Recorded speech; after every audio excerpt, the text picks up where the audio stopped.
오늘은 우리는 영적 불임의 자들입니다 라는 제목으로 함께 말씀을 나누도록 하겠습니다. 제가 처음 아브라함의 믿음의 여정 시리즈를 다루고자 했던 이유 중에 하나가 요한계시록을 좀 나가고 싶었어요. 여러 가지 이유로. 근데 그 나가기 전에 기초 다지기를 좀 해야 되겠다, 그런 차원에서 아브라함의 믿음의 여정을 좀 다룬 거고요. 요한계시록은 여러분 성경 중에서도 가장 조심스럽고 민감한 성경이죠. 그래서 이제 그 종교개혁자 존 칼빈은 모든 성경에 대한 주석은 다 썼는데 유독 이제 요한계시록만 쓰지 않고 죽음을 맞이했습니다. 근데 그럴 이유가 그가 굉장히 경계했던 신앙의 태도가 하나가 있었는데, 그건 병적인 호기심이었습니다. 그 호기심은 너무 좋은데 이게 병적일 정도로 호기심을 가지면 위험하다. 근데 요한계시록이 딱 그럴 수 있는, 그렇게 접근하기가 쉬울 수 있는 책이기 때문에 그 책은 이제 주석을 하지 않았죠. 여러분 이제 우리 자녀들 어떻게 키우시나요? 호기심이 많은 아이로 자란다는 건요, 굉장히 축복이에요. 호기심이 많은. 요즘에는 잘 모르겠네요. 저희 같은 경우는 주입식 교육에 길들여져서 그냥 거의 이렇게 단답형 여기에 이렇게 익숙했던 자들이기 때문에 굉장히 이렇게 수동적인 교육 속에서 살아왔다면, 여러분 모르겠어요. 요즘에는 좀 끊임없이 질문하는 애들 있잖아요. 왜 질문하고 이건 뭐야, 아빠 이건 뭐야, 엄마 이건 뭐야 하는데, 어느 때는 이게 되게 이게 난감할 때도 있지만 그거 무시하지 마세요. 그 질문이 많은 아이들, 거기에 대해서 답을 찾아가려고 하는 아이들은 굉장히 창의적인 아이로 자랄 수 있잖아요. 이게 엄청 축복이에요. 창의적인 아이로 자라간다는 거, 그게 굉장히 축복이죠. 그런데 이제 지나칠 정도를 말하는 거예요. 이제 지나칠 정도의 이제 병적인 호기심, 호기심은 너무 좋은데 그게 너무 병적일 정도로, 이제 그럴 때는 이제 도리어 해가 된다는 거죠. 근데 이런 자들이 이제 성경에서도 대표적으로 불법 정령한 데가 바로 요한계시록이죠. 그래서 모든 대부분의 이단 사이비가 나오는 책이 이 요한계시록입니다. 완전 근거지죠, 근거지. 그러다 보니까 우리는 요한계시록을 또 되게 깊이 해요. 우리 이제 정통 교단에 있는 우리들은 이게 마치 그 이단들이 거길 점령하고 있는 것 같고, 우리는 거기는 위험한 책이야 하면서 이렇게 좀 기피하고 있는, 이거는 또 우리의 또 패단이기도 합니다. 그러나 여러분, 요한계시록은 아주 정말 중요한 성경이고요. 특히 오늘날을 살아가는 우리들에게는 예방적인 또 준비적인 차원에서 이 말씀은 매우 필요하다고 보고요. 근데 이를 위해서 이게 쉬운 작업은 아닙니다. 요한계시록은 설교자들도 매우 어렵게 여겨지는 책이기 때문에 이제 기초를 좀 다지고 이제 기회가 되면 이 부분을 좀 하려고 하는데, 그런 기초 중에 하나가 이제 믿음이 아닙니까? 믿음. 이제 참된 믿음의 토대를 지금 다지려고 이제 아브라함을 본 거죠. 믿음의 조상인 아브라함을 통해서 참된 믿음이 뭔가, 이 토대를 이제 다지려고 이 아브라함의 여정을 좀 살펴보는 것이고, 또 하나가 있는데 실은 이게 더 좀 큽니다. 제 안에 뭐냐면, 제가 이 설교를 처음 시작할 때 언급을 했었는데 여러분 기억을 하실런지 모르겠습니다. 이 복음이란 뭔가, 참된 믿음이란 뭔가, 복음적인 삶이라는 건 뭔가, 참된 믿음의 삶이란 뭔가, 이런 문제의식이 제 개인적으로 굉장히 문제의식이 좀 수개월 동안 엄청 큽니다. 지금도 우리 교육자나 몇몇 분들은 좀 아는데 제가 이 마음이 너무 큽니다. 제 개인적으로도 그렇고 또 제가 오늘날 주변에서 일어나는 현상들을 볼 때 이 문제의식이 더 커졌어요. 주변에서 들려오는 이야기나 여러 가지를 볼 때 이게 너무 문제의식이 커져서 지금 엄청 씨름을 하고 있는 중에 있습니다. 여러분, 복음이라는 게 뭡니까? 복음이라는 게, 죄송합니다, 뭐 이것처럼 어려운 질문을, 쉬우면서도 어려운 질문을 누구한테 답변을 얻으려고, 그죠? 근데 여러분, 저나 여러분이나 수십 년 동안 들어온 거, 배운 게 복음입니다, 실은. 그러나 저나 여러분이나 자신을 바라보거나 또 교회를 바라볼 때 내가 정말 복음적인 삶을 사는지 아니면 율법적인 삶을 사는지 세속적인 삶을 사는지, 이게 분간하기가 쉽지 않은 거죠. 또 내 자신도 그렇고 교회도, 우리 교회는 정말 복음적인 교회인지 율법적인 교회인지 세속적인 교회인지 이게 분간해 내기가 쉽지가 않은 거예요. 왜 그러냐면 이 세 가지가 그냥 뒤섞여 있다고 봅니다. 복음적인 요소도 있고, 그렇다고 율법적인 부분이 없느냐? 그건 또 아니고, 그리고 세상적인 부분이 없느냐? 또 그것도 아니고, 이 세 가지가 막 뒤섞여 있다고 보는 거죠. 뒤섞임. 그러나 우리는 뒤섞이는 거를 우리가 나아가야 될 방향으로 잡진 않죠. 우리가 나아가야 될 건 점점 더 순전한 복음의 세계로 나가야 되겠죠.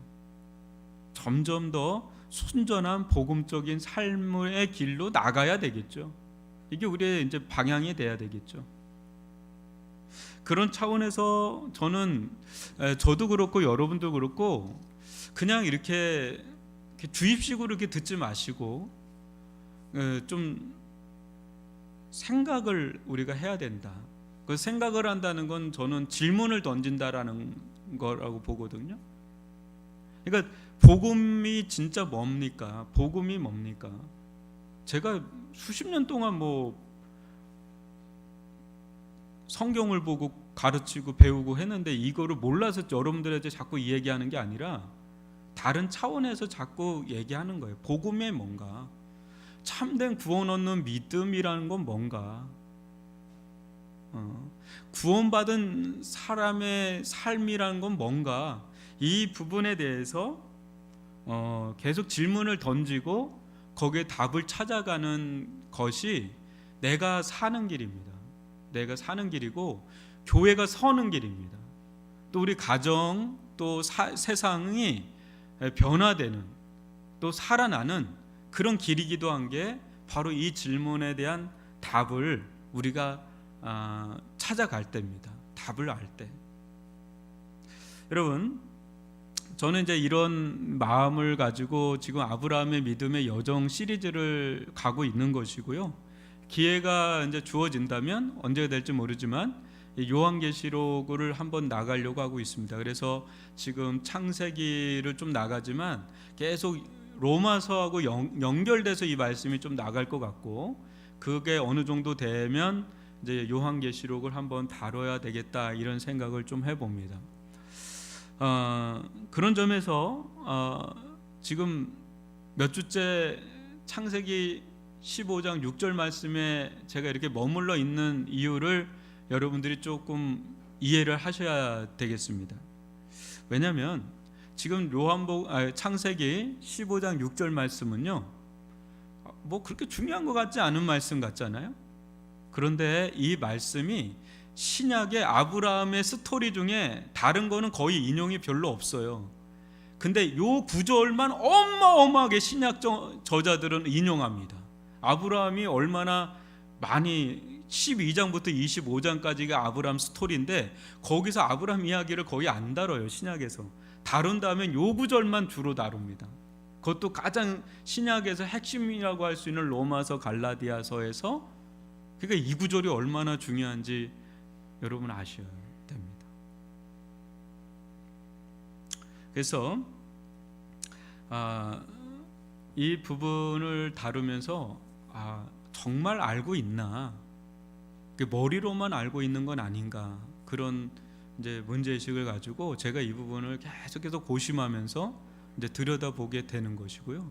앞으로 이번 주서부터 몇 주가 더 나갈 수도 있을 것 같아요. 이 구절이 너무 중요하기 때문에. 왜냐하면 여러분의 구원과 관련돼 있어요.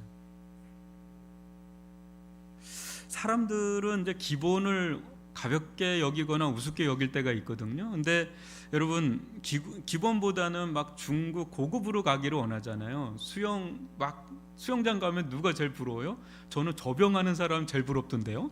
막 그래서 접영하는 사람 잘못하면 여기 딱 맞으면 별 보여요. 막. 여러분, 탁구도 어떤 사람이 진짜 잘 치는지 아세요? 기본 이게 스매싱 있잖아요. 이 자세가 진짜 잘 잡힌 사람이 진짜 잘해요. 그러니까 기본 어느 영역이든 마찬가지예요. 여러분 알잖아요. 어느 영역이든 기본기가 탄탄한, 축구 늘 얘기하잖아요. 한국 축구는 왜 이렇게 멀리서는 떼굴떼굴 가까이선 붕, 이거 왜 얘기해요? 기본기 얘기하는 거 아니에요? 기본기가 단단하잖아요. 그러면 계속 올라가도 흔들리지가 않아요. 얼마 전에 강주에서 와르르 무너진 것 때문에 엄청 사건이 컸지 않습니까? 다 이 기초 다지기가 약하면 그거 답이 없어요. 그래서 어느 영역이든 기본기가 단단한 게 실은 그게 가장 어렵고 그게 본질이에요. 그래서 운동선수들이 제일 많이 하는 건 기본기를 제일 많이 합니다. 그래서 기초 다지기는 토대 다지기, 또 어떻게 보면 뿌리 내리기죠. 중심 잡기고 어떻게 본질이죠. 본질을 추구하는 것이고. 그래서 여러분 신앙에 있어서도 뿌리가 뭔지, 기초가 뭔지, 기본이 뭔지, 본질이 뭔지를 알아야 되는데, 그 대목이 오늘 우리가 나아가고 있는 게 이 대목이에요. 그걸 전문적인 용어로 말하면 이신칭의. 교회의 서고 넘어짐이 이신칭의라고 그러잖아요. 그렇게 중요한 대목이에요. 그러니까 제가 여기를 강조 안 할 수가 없어요. 근데 여러분, 이런 이제 문제의식 속에 있는 제게 얼마 전에 봤던 마틴 루터의 고백은요, 굉장히 충격적이었어요. 그래서 너무 충격적이어서 지금도 이 고백을 제가 상기를 하면 마음의 얼굴에 싸대기 한 대 맞은 것 같아요. 얼얼해요. 아직도 얼얼해. 너무 충격을 받아가지고. 근데 여러분들도 충격을 받을지는 모르겠지만 한번 잘 들어보십시오. 이 마틴 루터가 종교개혁을 하고 20년이 지난 후입니다. 그러니까 엄청 시간이 지난 후에, 그러니까 노년에 뭐라고 고백을 하는지 한번 들어보세요. 굉장히 저는 충격이었어요. 한번 들어보세요. 루터에 따르면 율법이 우리를 하나님 앞에서 의롭다 하심을 받게 하고 또 의롭게 만든다는 이 치명적인 생각은 사람의 이성에 너무도 깊이 뿌리 박혀 있고 온 인류가 이 생각에 꽁꽁 쌓여 있는지라 좀처럼 빠져나오지 못한다. 여러분, 이제 율법으로 하나님 앞에 의롭다라고 하는 그 생각이 우리나 온 인류에 너무 꽁꽁 쌓여 있다는 거예요. 근데 여러분들은 다 아실 거예요. 목사님, 저는 율법으로 하나님 앞에서 의롭다라고 의로워지려고 하는 거는 생각 안 하거든요. 저는 괜찮거든요. 저는 알거든요. 오직 믿음으로, 오직 복음으로 하나님 앞에 의롭다고 구원받는 거 알거든요. 이렇게 생각하기 쉬울 거예요. 근데 이 다음 대목이 이제 충격이죠. 저한테는 충격이었어요. 나는 근 20년 동안 복음을 설교해 왔고 매일 복음을 자신에게 적용하고 읽고 엄청나게 천재예요. 엄청나게 읽었고 또 써온지라 글을 쓴 사람이에요. 이 사람의 글은 어떤 분이 유학을 갔다 와서 저한테 얘기해 주더라고요. 마틴 루터의 책이 있는 그 박물관 같은 데를 갔대요. 성에 갔는데 한 인간이 이렇게 많이 쓸 수 있나라고 할 정도로 엄청나게 썼고 그거를 우리 개인적으로 평생 읽어도 못 읽을 정도로 책을 쓴 사람이 마틴 루터예요. 엄청난 사람이죠. 근데 그렇게 써온지라 그러면서 그 다음 대목 보시면 이 악한 생각을 성공적으로 몰아낸 것 같았다. 그러니까 율법으로 의로워진다는 생각을 20년 동안 이렇게 해왔기 때문에 몰아낸 줄 알았다는 거죠. 근데 뭐예요? 하지만 그럼에도 불구하고 이 오랜 더러움이 내 마음에 붙어 있다고 종종 느낀다. 그러니까 율법으로 의로워지려고 하는 마음의 생각이 자기 안에 있다는 것을 20년이 지났는데도 느낀다는 거예요. 그러면서 이제 이 다음 대목이 이제 충격이죠. 어떤 생각이 이제 그를 이제 자꾸 괴롭혔냐면, 마치 하나님께 무엇을 가지고 가면 그것 때문에 은혜를 주시리라 기대하면서 하나님을 대할 때가 있다. 근데 이게 율법적인 접근이라는 거죠. 뭐예요? 우리가 하나님께 뭔가 가지고 가면 하나님께서 이제 그것 때문에 은혜를 주시리라고 기대하면서 하나님을 대할 때가 있어요. 야, 돈 드려, 헌금을 하면, 또 봉사를 하면, 기도를 하면 뭔가 하나님께서 그것 때문에 하나님께서 나에게 은혜를 주실 것 같은. 근데 여러분, 이 마지막 이 구절은 어디서 많이 보던 구절 아닌가요?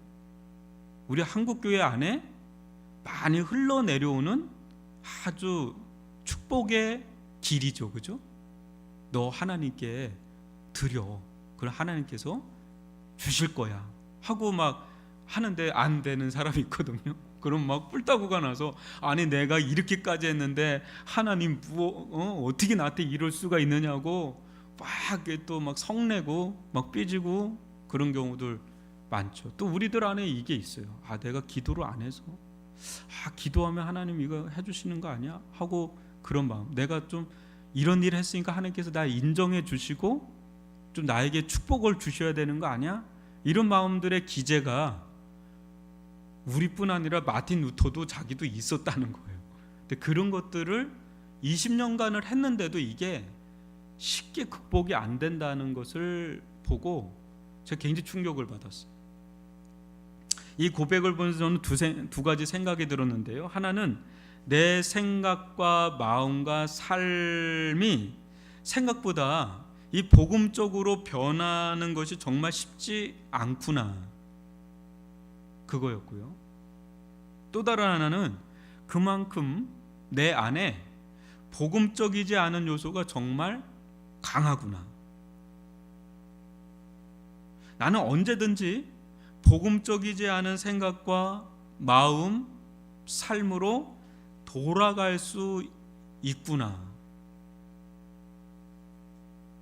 그리고 이 같은 것들을 언제든지 가르치거나 살아갈 수 있겠구나. 성도들도 교회도 언제든지 나와 같을 수 있겠구나. 그러니까 내가 그러니까 뭐 제가 그렇게 가르치기도 하고 그러니까 그 영향에 있는 우리 교회나 성도들이 충분히 그럴 수 있겠구나. 그러니까 이게 생각보다 여러분, 복음이 내면화되는 거, 복음이 체질화되는 거, 그게 마틴 루터의 고백을 통해서 쉽지 않다는 거를 좀 보게 된 거죠. 제가 충격을 받았어요. 여러분, 광야길을 가던 이스라엘 백성들 보면 어느 때는 하루만 머물다가 움직이라 하고 어느 때는 수개월을 거기에 머물게 할 때가 있거든요. 그러니까 이 모습을 보면서 우리가 어떤 말씀은 그냥 큐티하듯이 통역하듯이 그냥 쭉 그냥 보는 말씀도 있어야 되겠지만, 어떤 말씀은 뭐 한 달이고 수개월 동안 뭐 오랫동안 머물러야 될 말씀도 있다는 거예요. 그런 말씀 중에 하나가 제가 볼 때는 이 창세기 15장 6절 말씀 같아요. 왜냐하면 마틴 루터가 20년 동안을 했는데도 잘 안 되는 부분인데 우리가 이게 쉽게 되겠어요? 그러니까 이 부분, 이 말씀은 우리가 계속해서 좀 들여다봐야 될 말씀이다, 이런 생각이 들어서 지금 이렇게 오랫동안 나가고 있는 겁니다. 앞으로 몇 주간 더 할 수 있어요. 이 말씀 너무 중요해서. 제가 요즘 가장 우려스럽게 바라보고 있는 사람이 있어요. 박진영이라는 사람, JRP의 수장이라고 하는 박진영이라는 사람입니다. 제가 이 사람을 이제 언급하는 이유는 공개적으로 자신을 드러냈기 때문에 제가 이제 언급하는 겁니다. 첫 열매들이라고 하는 유튜브로 이제 본격적인 활동을 하고 있습니다. 그런데 유튜브를 보시면 뭐 제 얘기 듣고 목사님 뭐 그런 게 있었어요 하는 사람이 있겠지만 저도 우연찮게 알게 됐으니까. 근데 저는 오래전부터 좀 이 박진영을 좀 지켜보고 있었던 사람이에요, 실은. 근데 유튜브를 보시면 지난 1월 달에 서울 침례교회에서, 그 침례교회도 지금 말이 많은 교회인데 그 교회에서 13시간, 장장 13시간을 복음 세미나를 인도합니다. 여러분 같은 평신도예요. 저같이 전문 신학 수업을 받고 목회자가 아니라 여러분 같은 몇 년 안 된 사람인데 13시간을 5일 동안 강의를 할 정도면 이 사람이 얼마나 이게 가지고 있겠어요. 또 완벽주의자잖아요.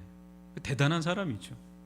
그것도 간증문 책도 내고 그랬어요. 얼마 전에. 저는 이제 이 사람의 어떤 브랜드 파워가 있고 문화적인 사회적인 영향력을 감안할 때 이제 주목하지 않을 수가 없는 거죠.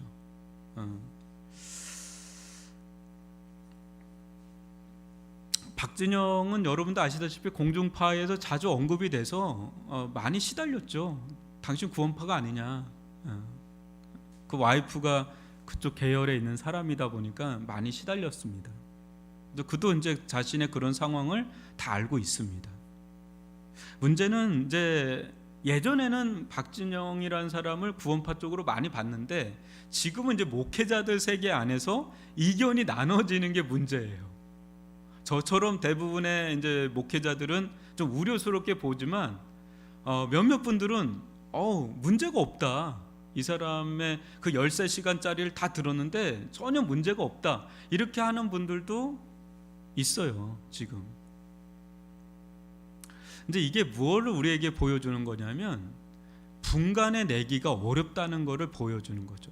여러분, 제가 박진우는 구원파다 아니다 이렇게 지금 말하는 게 아니에요. 그냥 보고 있는 거예요. 지켜보고 있는 건데 구원파는 이제 한국 이제 교회에서 정식적으로 이단으로 이렇게 규정한 계열에 속해 있어요. 그 세 가지 파가 있거든요. 그 안에. 근데 이들의 가르침을 보면 기타 다른 이단들과는 좀 다르다는 걸 알 수가 있습니다. 신천지 같은 데는 여러분들이 딱 들으면 대본에 알아요. 이거 구라구나, 가짜구나. 그걸 알아요. 그러니까 그 사람들은 아주 그 체계가 달라요. 처음부터 딱 데려오지 않고 복음방을 통해서 싹 해가지고 자기만의 그 단계를 거쳐서 오지만 구원파는 다이렉트로 데리고 와요. 들어오는데 처음에 딱 들으면 여러분들이 선입관이 없이 구원파에 있는 그 교주가 되시는 그런 목사님들 설교 들으면 어떤 문제도 발견하기가 어려워요. 그렇게 분간해내기가 어려운 게 구원파예요. 그래서 많은 이단 전문가들이 가장 곤욕스러워하는 이단이 누구냐면 구원파예요. 왜냐하면 분간해내기가 너무 어려워요. 너무 흡사해서. 그리고 침례교 쪽에 있어요. 항상 이들은. 그러니까 이단은 주로 침례교에 적을 두고 활동하거든요. 그래서 이걸 분간해내기가 어려운 거예요. 대부분 여러분들이 아시다시피 이단이 건드린 영역은 두 가지 영역이에요. 하나는 어떻게 구원받을 수 있느냐, 누가 구원받은 자냐. 여러분 구원파의 대표 중에 언제 구원받았느냐 이거 하는 거 우리 그 정도만 알고 있잖아요. 근데 훨씬 더 많은 교리들이 있어요. 하여튼 간에 누가 구원받았느냐, 어떻게 구원받았느냐, 이게 첫 번째 이단들이 건드리는 영역이고, 또 하나는 구원받은 이후에 죄가 여전히 있잖아요. 그죠? 구원받고 났는데 여전히 우리가 죄가 있잖아요. 이 문제 어떻게 해결할 거냐, 구원받은 이후의 삶이 어떻게 해야 되냐, 이 두 가지 부분을 아주 속 시원히 해결을 해줘요. 그러니까 많은 사람들이 거기 미혹이 되죠.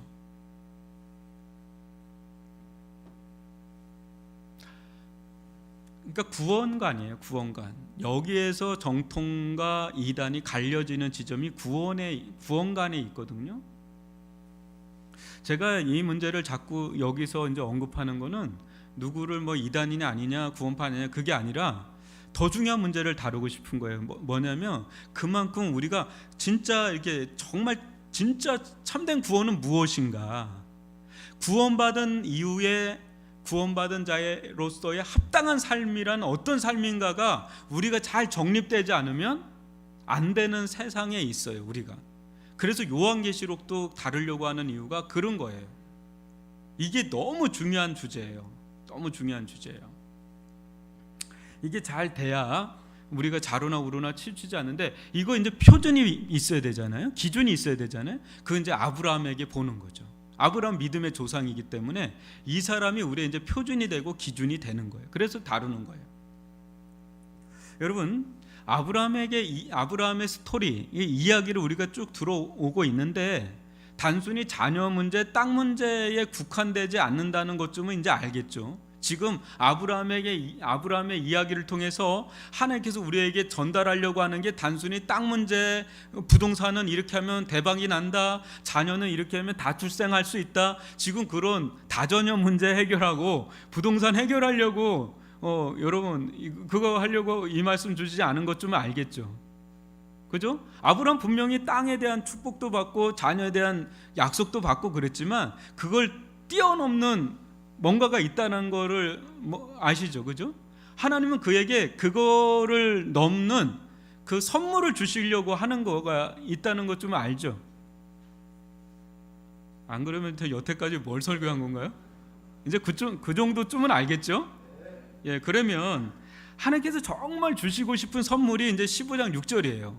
이게 별로 이제 뚱딴지 같은 말씀인데 너무 중요해서 신약은 다 이거를 인용해요. 이 구절을. 그럼 다시 한번 읽어보죠. 시작. 아브라함이 여호와를 믿으니 여호와께서 이를 그의 의로 여기시고. 여러분, 아브라함이 여호와를 믿었다라는 게 여기 이제 처음 언급이 돼요. 근데 여러분 아시죠? 아브라함이 이때만 믿었습니까? 아니 그 전에도 믿었을까요? 믿었죠. 여러분, 아브라함은 갈대 우르에서 하나님을 만났어요. 그리고 믿었어요. 그러니까 그 머나먼 길을 떠날 수 있었지, 그 하나님을 만나지도 못하고 믿지도 않는데 어떻게 그 머나먼 길을 떠날 수가 있겠어요? 믿었어요. 근데 지금의 이 믿음을 굳이 언급하는 이유는 그때 그 믿음보다 아브라함 믿음이 더 단단해졌다는 거예요. 더 깊어졌다는 거예요. 그러니까 믿음은 자라요. 믿음은 자라요. 그런데 여러분 잘 보시면 아브라함의 그 인생을 잘 보면 이 믿음이 순전한 믿음만 있습니까? 아니면 넘어지는 믿음도 있습니까? 넘어지는 믿음도 있죠. 그러니까 믿음을 우리가 잘 알아야 돼요. 여러분, 우리들 안에 믿음이 있어요, 없어요? 있죠. 근데 우리들 안에 있는 이 믿음을 뭐가 감싸고 있는지 아세요? 우리의 연약함, 우리의 부패함, 우리의 그런 죄성, 이런 연약함들이 이 우리의 믿음을 둘러싸고 있어요. 그러다 보니까 어때요? 어느 때는 믿음이 있는 것 같은데 어느 때는 믿음이 없는 것 같을 정도로 툭 떨어질 때가 있어요. 그 아브라함도 그랬잖아요. 우리 성도들 중에 보면 저도 그렇고 여러분들도 그렇고 그럴 때 있어요. 어느 때는 믿음이 있는 것 같다가도 어느 때는 믿음이 굉장히 위협을 받거나 도전을 받거나 시험 받을 때 있어요, 없어요? 있죠. 그래서 아니 저분이 어떻게 저러지? 저분이 저런 분이 아닌데? 여러분 그럴 수 있어요, 없어요? 그럴 수 있다는 거를 아셔야 돼요. 자신에 대해서도 그렇게 좀 봐야 되고요, 타인에 대해서도 그렇게 봐야 돼요. 그렇다고 그 사람 믿음이 없는 거는 아니다. 믿음이 있어도 넘어질 수 있고 실패할 수 있고 실수할 수 있어요, 없어요? 있어요, 여러분. 아브라함을 한번 보세요. 아브라함이 믿음으로 출발했죠. 근데 자기 아내를 누이라고 하고 돈 이렇게 딱 하고 자기 아내 어떻게 되든 상관없이 하고, 또 어때요? 막 그돌라오멜 막 해가지고 막 엄청나게 믿음이 큰 것 같다가 또 하나님께 원망하고 불평하고 내가 준 게 뭐냐고 막 그랬다가 또 지금 이 장면에서는 또 하나님을 또 믿으니 그의 의로. 그러니까 믿음이 뭐 저는 주식은 안 하지만 주식을 왔다 갔다 하듯이 이런 모습을 우리가 보게 되고 앞으로도 또 보여줘요. 그러니까 믿음은요,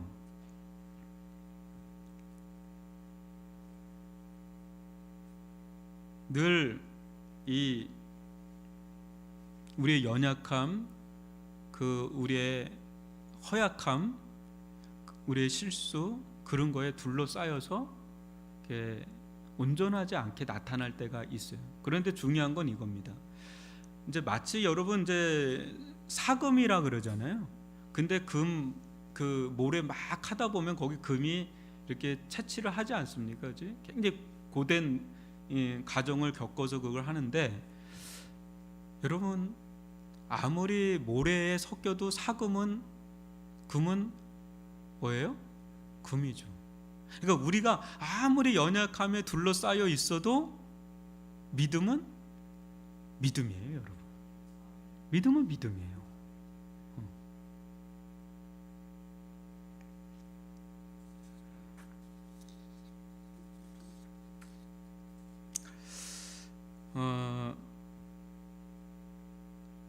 아브라함을 이렇게 여러분들이 그런 측면에서 이제 아브라함 믿음을 잘 캐치를 하면서 나가야 되는데, 지금의 이제 이 상황에서 아브라함 믿음은 이렇게 항상 믿음은 두 가지 사이에 껴 있습니다. 첫 번째가 뭐냐면 그의 상황이 갈대아 우르보다 더 안 좋다는 거예요. 갈대 우르보다. 이제 10년이 지난 이제 그와 사라의 어떤 육체적인 상황 자체가 자녀를 낳기에 더 안 좋아졌어요.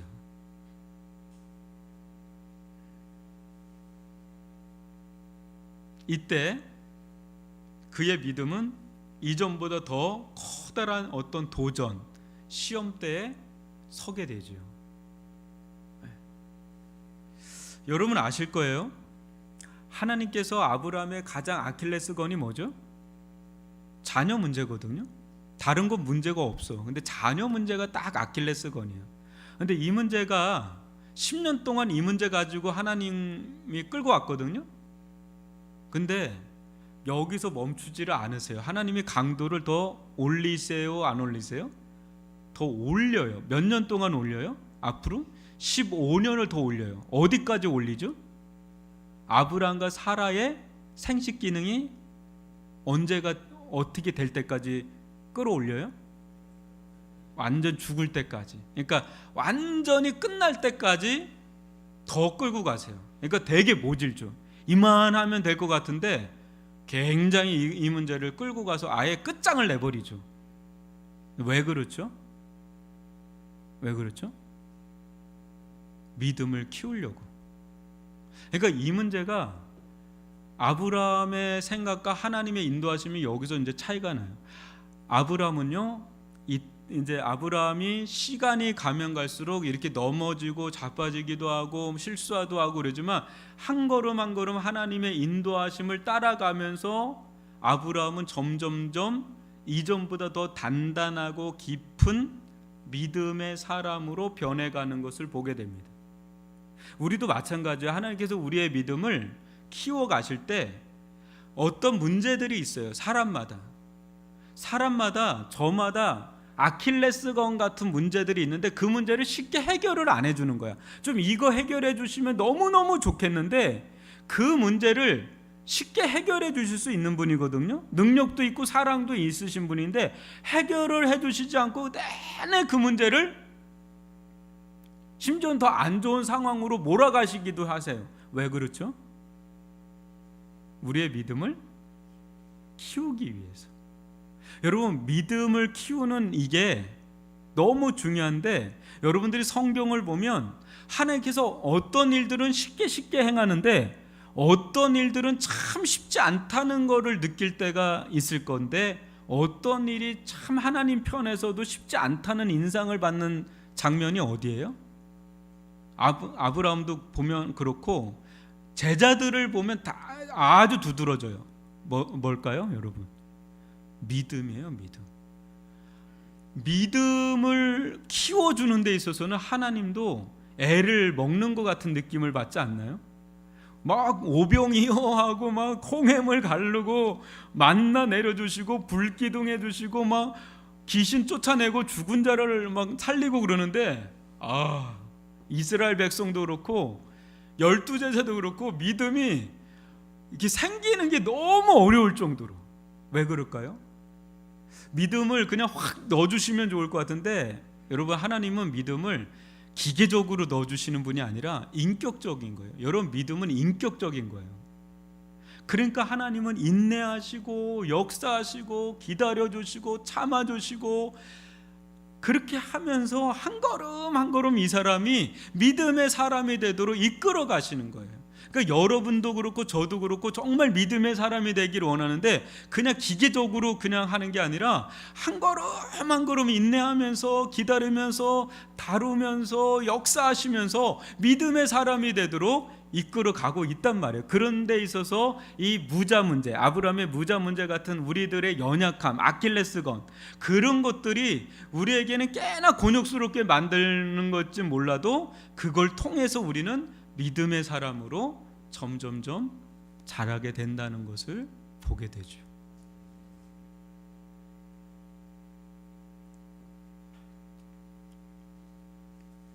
아브라함이 믿음이 깊어지면 깊어질수록 두 가지 인식이 생겼습니다. 그게 무엇이냐면, 첫 번째는 지금도 그렇지만 나중에도 그래요. 100세가 됐을 때도 그렇고, 뭐냐면 자기 힘으로는 절대 불가능하다는 인식이 생길 때까지 하나님께서 끌고 가요. 그죠? 그 두 번째는 그럼에도 불구하고 자기는 절대적으로 불가능하다, 자기 힘으로는 절대적으로 불가능하다라는 게 첫 번째고, 그럼에도 불구하고 하나님은 그 어떤 상황 속에서도 충분히 행하실 수 있다는 전적인 신뢰, 믿음. 이게 이제 두 가지가 생기는 게 믿음의 특성이에요. 이 두 가지. 여기에서 우리가 지난주 살펴본 것처럼 아브라함에게 하나님께서 정말 주시고 싶은 것이 있고요, 또 그를 통해서 하시고자 하는 게 있어요. 여러분, 아브라함에게 정말 주시고 싶은 거는 제가 자꾸 얘기하잖아요. 땅도 자녀도 맞긴 맞지만 그거보다 더 본질적으로 주고 싶은 게 있어요. 그게 뭐예요? 뭘까요? 그게 의롭다 여겨주시는 거예요. 이게 별거 아닌 것 같은데 별거예요. 굉장히 중요하고, 또 그를 통해서 하시고자 하는 일은 하나님의 나라를 이루는 거예요. 이제 오늘은 의롭다고 여겨주시는 이 부분의 앞부분을 좀 다루고 다음 주에 더 이 부분을 좀 다룰 텐데, 이 부분이 너무 중요해서 신약에 있는 성경 저자들은 이 부분을 어마무시하게 다루고 마틴 루터도 어마무시하게 다루고 그렇게 다루는 거예요. 이 부분. 여러분, 이롭다고 여겨주시는 게 얼마나 커다란 축복인지 한번 살펴볼게요. 여러분, 아브라함의 이야기를 들으면서 여러분들은 어떤 메시지를 받게 되나요? 저 예전에 초등부를 섬길 때 주일날 아침 되면 한 젊은 가정의 아내가 되시는 분이, 집사님의 얼굴이 이만큼 벗어와요. 7년이 넘도록 불임이에요. 근데 하나님의 은혜로 쌍둥이 낳거든요. 그 낳은 분들은 어떤 감격과 심정인지 아실 거예요, 그죠? 근데 이제 그런 분들이 이 말씀 보면 너무너무 와닿는 말씀이죠. 아브라함 이야기. 근데 그렇지 않은 분들에게는 그럼 소용이 없는 메시지냐? 그렇지 않다는 거죠. 여러분, 아브라함의 이야기를 통해서 하나님께서 우리에게 주시는 메시지가 뭐냐? 그거는 이거예요. 잘 들어보세요. 아브라함이 스스로의 힘으론 사라를 통해서 자녀를 낳지 못하는 불임 상태인 것처럼, 그죠? 어느 정도의 불임 상태예요? 절대 불임 상태죠. 그죠? 그와 같이 너희 스스로의 힘으론, 이 메시지를 이제 전하고 싶은 거예요. 너희 스스로의 힘으론 결코 하나님께서 인정하시는 의를 생산해낼 수 없는 영적 불임 상태다라는 것을 보여주는 거예요. 자꾸 우리에게. 아브라함의 이야기는 우리하고 뚱딴지 같잖아요. 목사님, 저는 부동산도 많고 자녀도 많은데 저하고는 상관없네요. 이 얘기하는 게 아니라, 너희들은 아브라함처럼 사라처럼 의를 생산해내기에는 완전히 영적으로 불임 상태다. 그걸 보여주려고 아브라함을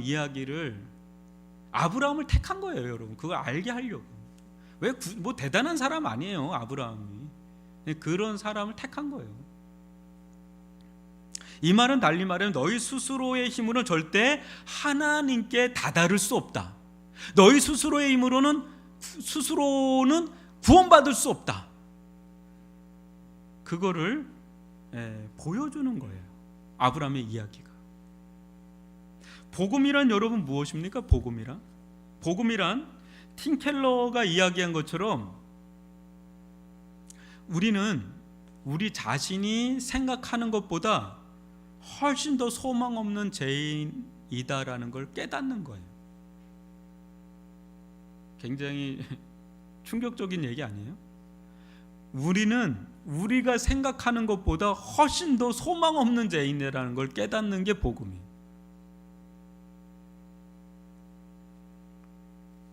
마르틴 루터가 그토록 오랜 세월 복음에 천착했음에도 자꾸 돌아간 길이 뭐죠, 여러분? 자기가 근본 어떤 자인지를 좀 잊어버리고, 그죠? 소망 없는 죄인인 걸 잊어버리고 자꾸 뭐예요?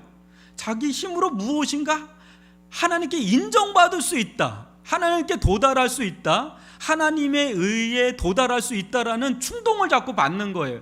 그게 이제 율법이라는 거죠. 율법적 구원, 종교적 구원, 도덕적 구원, 거기에 자꾸 유혹을 받는다는 거죠. 그런 기질이 우리 안에 있다라는 거죠. 우리는 완전히 영적으로 파산된 상태인데, 완전 가망이 없는 영적 불인 상태인데, 아니다, 내가 애를 낳을 수 있는 것처럼 의를 생산해낼 수 있다라고 자꾸 우리가 거기에 빠져든다는 거죠.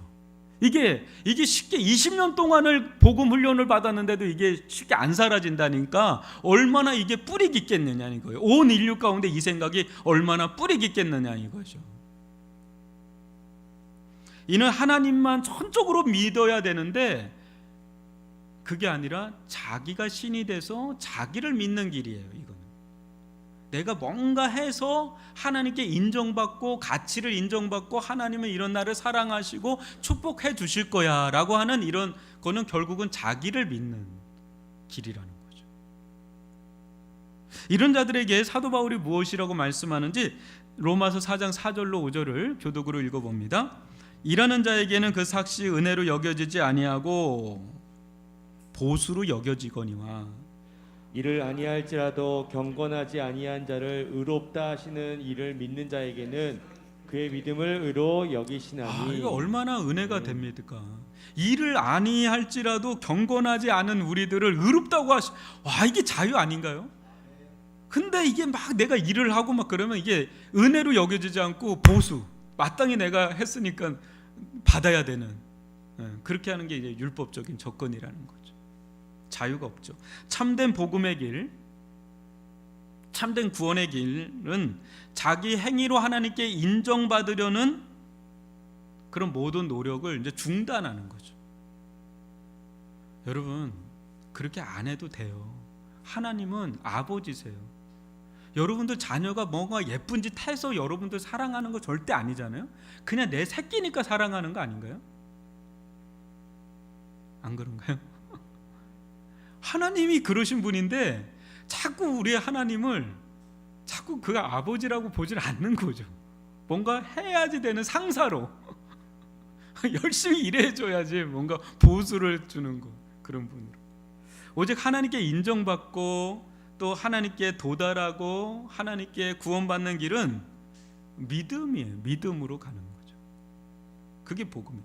이게 참된 믿음은 불임 상태였던 아브라함처럼 자신의 하나님께서 요구하시는 의를 조금도 생산해낼 수 없는 영적 불임 상태인 것을 알게 해요.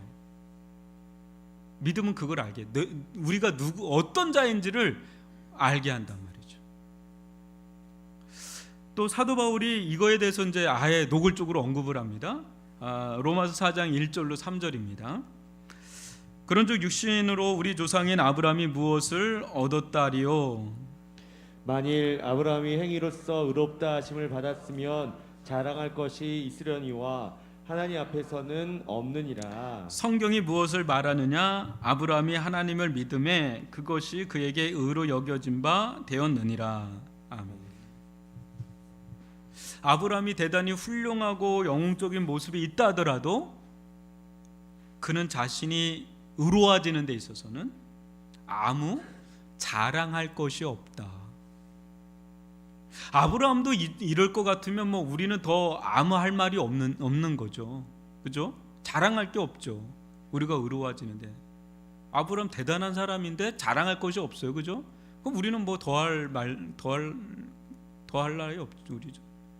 제가 어느 날 한 2년 죄송합니다. 여기 와가지고 여러 가지로 막 속상하고 힘들 때가 있지 않겠습니까? 제가 목회하면서. 어느 날 교회에서 기도를 하는데 그때가 아마 그 강단 기도하고 그럴 때였던 것 같아요. 기도를 하는데 하나님께서 응답을 주시는 것 같은 거예요. 뭐라고 응답을 주시냐면 너 아무 할 말 없는 죄인이다. 이런 마음을 주시는 것 같은 거예요. 근데 이 음성을 딱 듣는데 갑자기 속에서 할렐루야가 아니라 너무 화가 나는 거예요. 왜냐하면 제가 속에서 할 말이 너무 많은 거야. 근데 하나님이 너 아무 할 말 없는 죄인이라고 하니까 입을 다물게 하니까 너무 화가 나는 거예요. 그때 알았어요. 아, 내가 되게 의로운 척하고 살았구나. 의로운 척하고 살았구나. 그러면서 본래 한 20대 생각을 했어요. 20대. 그때 처음 예수님 만날 때를 생각을 했는데 그때는 정말 아무 할 말 없는 죄인이라는 고백이 저절로 나왔거든요. 그래서 그 은혜 속에 자랐고 그 간격 속에서 주님을 사랑하고 교회를 섬기고 막 이랬던 게 아련하게 느껴지는 거예요. 그러면서 제 안에 너무너무 할 말들이 많이 있다라는 생각이 들고 교회는 이래야 되는데 왜 죄송합니다. 이미 지나간 얘기. 지금은 별로 안 그래요. 안 그래요. 많이 안 그래요. 조금 있겠죠. 아무래도 사람인지라. 근데 막 왜 교회는 이래야 되지 않는가? 왜 이 사람은 이래야 되고 저 사람은 저래야 되고 막 내가 판단하고 정죄하고 막 주장하고 자랑하고 막 이런 게 내 안을 막 하는데 그 순간에 알겠더라고요. 아, 내가 은혜에서 멀어져 있구나. 틀린 말은 아닌 것 같은데 이게 맞는 말도 아닌 거예요. 엄밀히 말하면. 아, 내가 은혜에서 멀어져 있구나. 아니, 복음에서 멀어져 있구나. 내가 믿음에서 멀어져 있구나. 그렇다고 뭐 제가 그렇게 막 사는 건 아닌데 이게 아니구나라는 게 너무 이제 와닿기 시작하는데 문제는 뭐냐면 머리로는 알겠어요. 머리로는 알겠는데 아무 할 말 없는 죄인이라는 걸 내가 아멘으로 받아들이는데 머리로는 알겠는데 내면화가 안 돼. 마틴 루터가 그거를 고백한 거예요. 아까 그거는 몰라서가 아니라 제가 복음이 무엇입니까? 복음 아십니까? 할 때 여러분이나 저나 모르겠어요. 그걸 얘기하는 게 아니라 복음이 내면화되고 체질화되고 복음이 내 안에 이렇게 내려오지를 않은 거예요. 그러니까 말은 아무 할 말 없는 죄인입니다. 막 이렇게 은혜로만 삽니다 얘기하는데 속에서는 올라오는 거야. 막 자기 주장이 올라오고 자기가 드러나고 내가 이런 사람인데 심지어 하나님께도 그러더라고. 하나님께 너무 섭섭한 거야. 하나님 내가 이렇게 하면 하나님 해주셔야 되는 거 아니냐고. 뭐 이렇게 하나님께 주장하고 이런 것들이 내 안에 다 이게 내 스스로 의를 추구하려고 하는 그런 모습들을 발견하고 지금 한 몇 개월 됐습니다. 수개월 동안 고민하고 있어요. 너무너무 내가 복음을 알고 있나? 내 복음을 알고 있는 사람 맞나? 정말 복음을 알고 있나? 복음적인 삶이라는 게 정말 뭔가? 복음은 엄청난 건데 이거 뭐 머리는 아는데 내가 그걸 누리지도 못하고 그게 체질화되어 있지도 않고 내면화되어 있지 않는 게 내 마음과 생각의 뿌리에 내려지지 않은 게 삶에 내려지지 않은 게 그렇게 괴롭더라고요. 그래서 지금은 그 부분이 많이 지금 회복이 돼가고 있는 중에 있습니다. 여러분, 복음은 그런 게 아니죠. 여러분, 복음은 하나님 앞에 자랑할 것이 없다는 것을 알게 합니다. 우리에게 너 자랑할 거 없어. 네가 어떻게 그렇게 됐는데, 오직 예수 그리스도의 피 묻은 그 은혜의 복음 때문에 내가 그렇게 됐는데, 아브라함 너 자랑할 거 없어. 하나님께서 낳게 한 거야. 이삭 네가 잘나서 그런 게 아니야. 너는 일도 없어. 넌 죽었으니까. 진짜 복음에 젖어서 산 사람, 진짜 복음이 내면화된 사람은 이런 고백을 하죠. 고린도전서 15장 10절입니다. 같이 읽어볼까요? 그러나 내가 나된 것은 하나님의 은혜로 된 것이니 내게 주신 그의 은혜가 헛되지 아니하여 내가 모든 사도보다 수고하였으나 내가 한 것이 아니요 오직 나와 함께 하신 하나님의 은혜로라. 그 내면에서 이 고백이 나오는 거, 마음에서 이 고백이 나오는 거, 이게 진짜 복음에 젖은 마음, 복음이 내면화된 마음이죠. 정말 이게 진짜죠. 또 사도 바울이 순교 직전에 했던 고백은 너무 우리가 잘 아는 고백인데 너무 놀랍지 않아요? 디모데전서 1장 14, 15절 제가 읽어드릴게요. 우리 주의 은혜가 그리스도 예수 안에 있는 믿음과 사랑과 함께 넘치도록 풍성하였도다. mit보다 모든 사람이 받을 만한 이 말이요 그리스도 예수께서 죄인을 구원하시려고 세상에 임하셨다 하였도다. 죄인 중에 내가 개순이라. 어떻게 이런 고백을 할 수가 있나? 여러분, 우리는 영적으로 파산된 자들이죠. 영적인 불임 상태죠. 우리가 의를 얻을 수 있는 유일한 길은 우리의 성공, 우리의 물질, 우리의 종교, 우리의 노력, 우리의 관계, 여러분, 그런 걸로는 하나님에 의해 우리가 도달할 수가 없어요. 우리는 완전 영적 파산자고 영적으로 불임 상태거든요. 오직 십자가에서 보여준 하나님의 의, 그걸 선물로 받을 때 그때 우리가 의로워지는 거, 오직 믿음이죠. 그러니까 여러분, 아브라함의 이야기는 지금 이거를 우리에게 던져주고 있는 겁니다. 여러분, 우리의 소망은 우리에게 있지 아니하고 오직 하나님께 있고, 특별히 예수 그리스도의 십자가 부활의 복음에 있는 줄 믿습니다. 거기에서 우리의 의의가 나온다는 것, 이것이 진짜 복음이고, 이 복음에 젖어 있을 때 우리가 본래 누구였다는 것을 알고 헛된 노력들을 중단하고 오직 믿음의 길로, 은혜의 길로 점점 더 깊어져 갈 수 있기를 주님의 이름으로 축원합니다. 아버지 하나님, 감사합니다. 아브라함의 이야기를 통해서